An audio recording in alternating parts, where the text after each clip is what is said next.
વડોદરાના થુવાવી ગામે શ્રી સીબી પટેલ સ્કૂલના પ્રાંગણમાં સ્કૂલના ટ્રસ્ટી કિરીટભાઈ પટેલ, પ્રિન્સિપાલ મિતેશભાઈ પટેલ, આચાર્ય દિવ્યાબેન તથા સર્વ ગ્રામજનોના સાનિધ્યમાં વૃક્ષારોપણનો કાર્યક્રમ રાખવામાં આવ્યો હતો। આજરોજ એન્ટી કરપ્શન બ્યુરો દ્વારા વડોદરાના થુવાવી ગામે શ્રી સીબી પટેલ સ્કૂલના પ્રાંગણમાં સ્કૂલના ટ્રસ્ટી કિરીટભાઈ પટેલ, પ્રિન્સિપાલ મિતેશભાઈ પટેલ, આચાર્ય દિવ્યાબેન તથા સર્વ ગ્રામજનોના સાનિધ્યમાં વૃક્ષારોપણનો કાર્યક્રમ રાખવામાં આવ્યો હતો। આ કાર્યક્રમમાં એન્ટી કરપ્શન બ્યુરો મદદનીશ નિયામક શ્રી પીએચ ભેસાણીયા તથા સ્ટાફ હાજર રહી ગ્રામજનોને ભ્રષ્ટાચાર વિરુદ્ધની લડતને કઈ રીતે લડવી તે અંગે વિશેષ માહિતી આપી હતી તથા તેમને આ અંગેની જાણકારી આપવા ભ્રષ્ટાચાર વિરોધી ટોલ ફ્રી નંબર 1064નો પણ ઉલ્લેખ કર્યો હતો।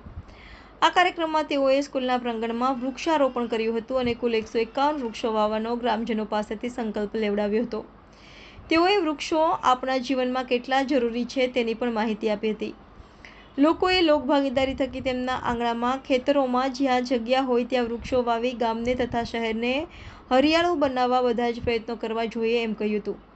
હમણાં આપણે જે ગરમીનો પ્રકોપ જોઈ રહ્યા છીએ તેનાથી બચવાનો માત્ર એક જ ઉપાય છે અને તે વધુ વૃક્ષો વાવી ગામ અને શહેરને હરિયાળું બનાવવું।